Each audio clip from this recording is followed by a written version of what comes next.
Hello, all. Congrats on the win and congrats on investment. My question will be for Sabrina. Franchise record for single game, tying it, 36 points tonight in a playoff game. And between your points, assists, and steals tonight, you were responsible or at least played a role in 60 of the 91 points scored on the Liberty scoreboard tonight. So how did tonight feel like a statement game for you on a personal level? Yeah, I mean, honestly, it's just doing whatever it takes to win. Understanding I'm capable of scoring, but knowing that getting my teammates open and good looks is a huge kind of part of what I do and pride myself on. Wanting to establish JJ, knowing what a presence she is inside, outside for us, and everyone else as well. And so I think just continuing to kind of take what the defense gives me while also just being assertive, shooting the ball with confidence, and continuing to get downhill and drive to and kick. Appreciate your time and insight. Congrats, you guys. Sabrina, for you, that third quarter, it seemed like, was the point in which you were able to kind of take control of the game. And you've always talked about it in terms of taking what the defense gives you, but how did you assert yourself in that particular moment? And was there something schematically that was done that was giving you more of those opportunities at that point in the game? My kind of focus was get downhill, get some easy ones. We were getting stops defensively. We were running. End of second quarter, we got a little 3-point happy, and we're shooting some kind of shots that normally go in but weren't.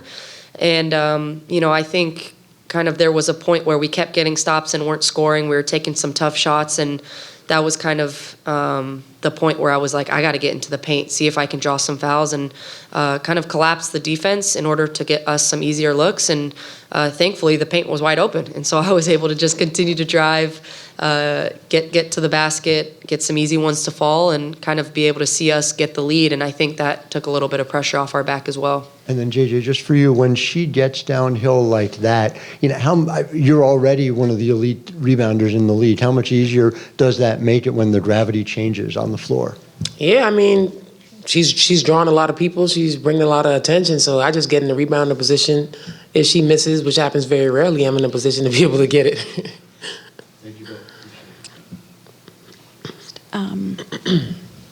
Jonquel, for you, I'm curious how this game symbolizes Sabrina's growth year over year in this league. You played with her in 2023, and now here we are in 2024.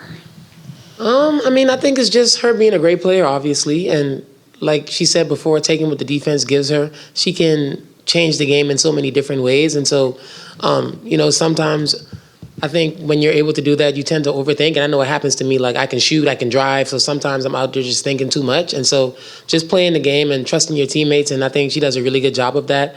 And it opens up everything for us when she plays in that way, because then the defense doesn't really know what to do. And, we're moving, we're screening, the ball is moving. And she's a big part of everything. So I'm just happy to see her doing her thing and being able to shine on the big stage, because we know that that's the type of player that she is. Thank you.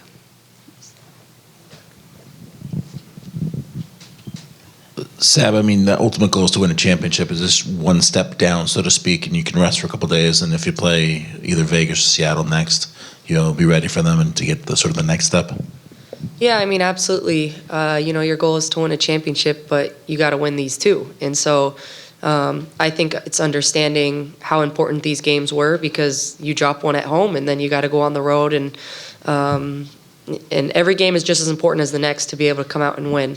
Obviously, the ultimate goal is what it is, but it's every single game is a championship game to get to that final goal. And obviously our goal is to not lose at home. So this was really important for us to come out, take these two, and now have a couple days off and kind of rest, recharge, and get ready for whoever it is we're going to play.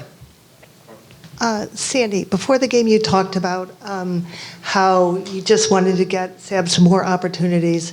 And what was it like to see her get on a roll? You said she just has to make a few. What was that like watching that? And how important do you think it is?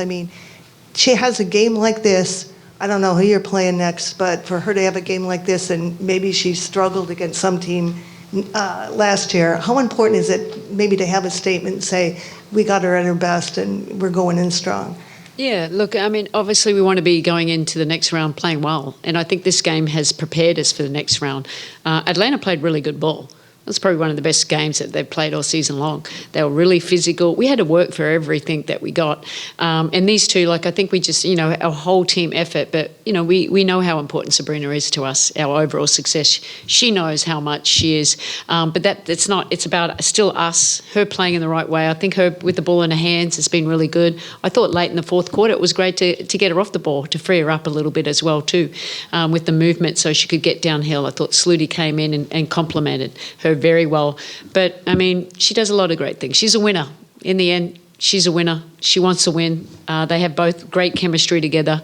It was great to get JJ established down there low too, because we need that as well. Everyone's important, but especially these two. Hi, everybody. For Sandy, it felt like as the game progressed, the defense was getting stronger and stronger, especially against Gray and Howard in the fourth quarter. How do you think you guys were able to really sort of slow them down, especially late? Yeah, they started off on fire, but I didn't think we had the right aggressiveness. That was too easy. It was KYP. It was a lot of one-on-one. They were making big plays. We're overhelping. We were giving them open looks there. So we just have to, we know what we needed to do. It was more like, okay, 10 more minutes, right? And that, in the second half, it's like we're down, but it's like, we just got to claw our way back in with defense and do better job on the ball. And then down the other end, their pace was hurting us too. We were slow getting back. So I think that's when Sloot came in. I think that was a really good matchup for us, and we could contain Canada a little bit. And then we got going. We got the ability to get downhill. We're moving the ball. We're making shots. Stewie got a great tip in. It had a little bit of everything. But, defensively, that's what we have to hang our hat on. And I think you've seen, we've grown so much on that side. Look, we were good last year, but I think we're a great defensive team when we're all locked in on the same page. And we have versatility. We know when to switch and when not to switch. Over here. Jonquel, I know this morning I asked you about getting double-doubles, and obviously you finished with one today. Just what was the difference tonight? Just playing aggressively. Like I said before, not overthinking, going back and watching the game. I think I was kind of thinking what I was going to do with the ball before I got the ball, and it was obvious. And so just going out there and just understanding that if they give me the jump shot, I can make the jump shot. If they give me the drive, I can drive. And then trusting that my teammates will find me, and as long as I did the work, they'll give me the ball. So I think that was all it was. It was just my mindset, and then obviously just not overthinking the game. Sabrina, there's been a lot of talk about the memory of the game 2 against Washington last year, and this morning you said you didn't want to go to Atlanta, and so for you, was there a turning point in the game where you really felt that drive push you forward? I think just obviously it's a total game effort. It doesn't happen. There wasn't really this switch, but I would say in the fourth quarter we just kept getting stops.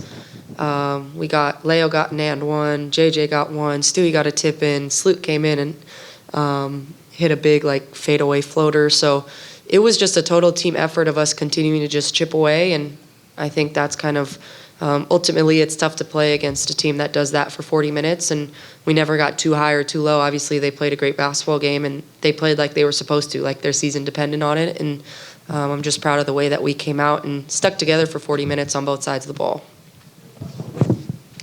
Hey, Seb.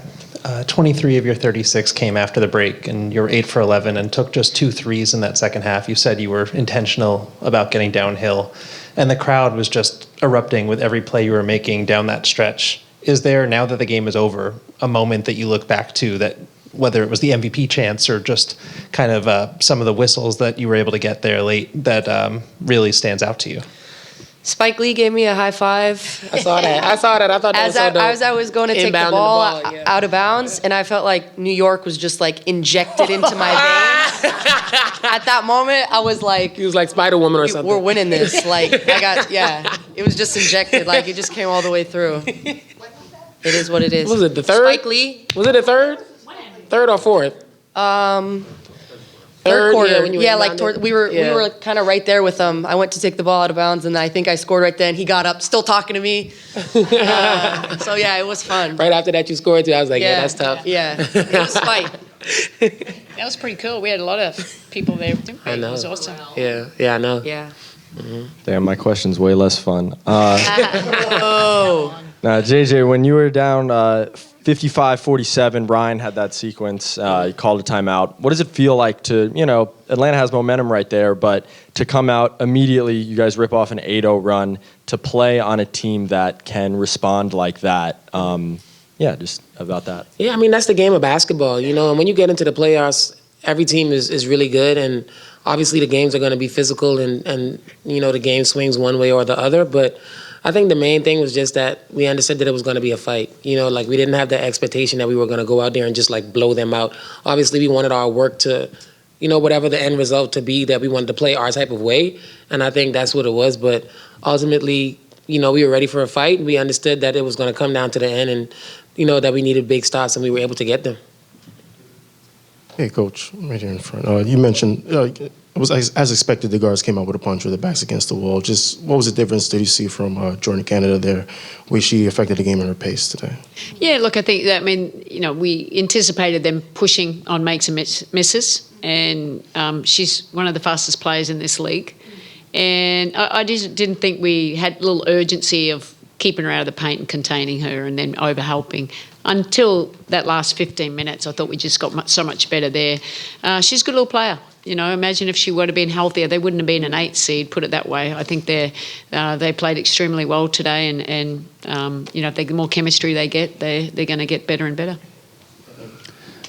In the back. Hey, Sab, when you stated publicly that the interior game and the points in the paint were something that you wanted to work on and wanted to grow, and then so many of the points came that way tonight when you needed them the most, how gratifying is it to see that and see that work pay off?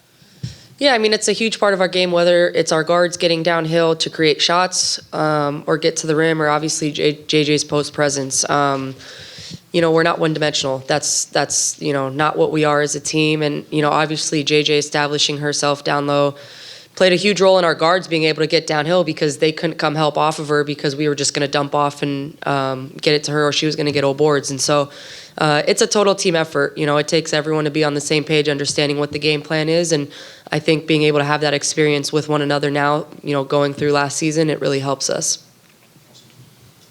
Sabrina, end of the regular season, you had a few really rough shooting games, and then there was that game against Atlanta that ended that you guys lost. Then you came out game one, seemed really relaxed right from the start. That obviously carried over in today. Just wondering if anything changed for you mentally or your approach at all, or what you attribute that to. No, I think just sticking with it, obviously. Trying not to get too down, understanding what my team needs from me every single night. Obviously, I trust myself. I put the work in, prepared, the best that I can every single night, and just understanding that. I think also just turning the page, right? The playoffs is a new season, and kind of putting everything that you have, all the focus, all the energy into just being your best for one game at a time. And I think you've been able to see that from everyone. It's kind of like, doesn't matter what you did in the regular season, it matters what you're doing now. Sabrina, this may be moot after tonight, but if the series between Vegas and Seattle doesn't end tonight, how would you guys approach preparing for the semis, not knowing who your opponent would be? Sandy? I don't even think it changes if we do know who the opponent is, to be honest. We're going out, and it's us versus us. We understand what we have to do. We're approaching it kind of the same way, no matter who it is that we're playing. We're going to go out, fine-tune what we need to do to be our best. Understanding we have a few days here to kind of prepare, get ourselves mentally and physically ready for the war and the battle that we're going to face ahead, no matter who the opponent is. And I guess we'll see in a little bit who that is. We'll take one more on Zoom from Sasha. Hey, JJ, this question is for you, obviously. On such a big stage, on such a big night, you've done a really, really great job down there in New York with such a big platform now and the retail PEs. Just talk to me about how it feels, advancing to the semis on such a big platform for us watching back at home. What does that feel like for you on such a big stage? It feels good, obviously. Every time I step on the court, I rep the Bahamas and, everybody that's at home. And I understand how special it is to be, the only Bahamian in the league. And Hopefully I'll be able to open more doors for other young ladies coming up, who want to be in my shoes one day. But I understand that I'm a role model for a lot of them, and I don't take it lightly. So anytime I get to show love to the 242, I want to do that. Thanks, everyone. Thank you.